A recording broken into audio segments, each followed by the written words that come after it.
Mr. President, Senator Tulfo is recognized. I'd like to make a manifestation in support of You what may proceed, sir. Senator Rizon de Vera said. Tama yung sinabi niya. Dapat gawa natin paraan. A few weeks ago, I did have a hearing sa Committee on Public Services at napuna ko po yung walang processing center. Ang lahat ng mga kababayan natin na umalis papuntang abroad, walang processing center. Pag ikaw ay isang pasahero, gustong pumunta ng abroad, sakay ng isang chartered plane, hindi ka nadadaan sa proseso, hindi ka nadadaan sa immigration, diretso-diretso ka na sa gate, sakay ng limousine mo, SUV, and then pagdating sa tarmac, aakyat ka sa aeroplano mo, and then here comes the CIQ, Customs, Immigration, and Quarantine. At kung yun ay kasabwat ni Alice Go, madaling makakalusot dahil walang CCTV na dadaanan.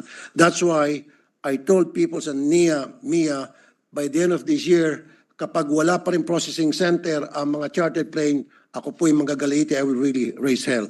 This is one example kung bakit ito si Alice Go ay nakalabas. I'm very sure, walang nakalagay kung anong aeroplano, right? Going out.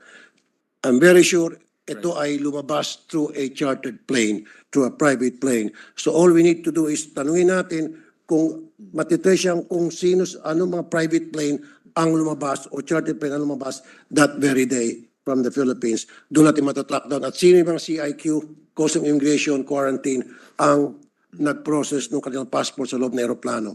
Because ang nangyari ngayon, Mr. President, kahit na sinong Ponce Pilato, sakay ng kanyang limousine, nag-charter siya ng plane, diretso na siya sa tarmac, and then aakyat siya sa loob ng aeroplano, bit ang kanyang mga maleta. Ito pa, yung pagkuha ng mga information, pagdumaan tayo sa immigration, yun po ay useless. Yung biometrics, kinukunan tayo ng picture, etc. Useless po yun dahil wala tayong tinatawag na cross-matching. We don't have that capability yet. So ibig sabihin, itong si Alice Go, pwedeng bumalik to ng Pilipinas, mga kapusit na hindi natin alam, sapagkat all she needs to do is, same mukha niya, basta't palitan lang niya yung kanyang pangalan, makakalusot na siya. So this has to be changed.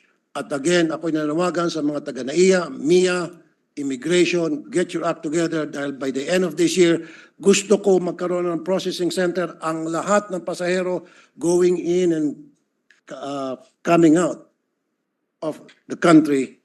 Kailangan may processing center na sila ay dadaan sa butas ng karayom tulad ng dinadaanan ng lahat ng mga simpleng pasahero. Maraming salamat, Mr. President.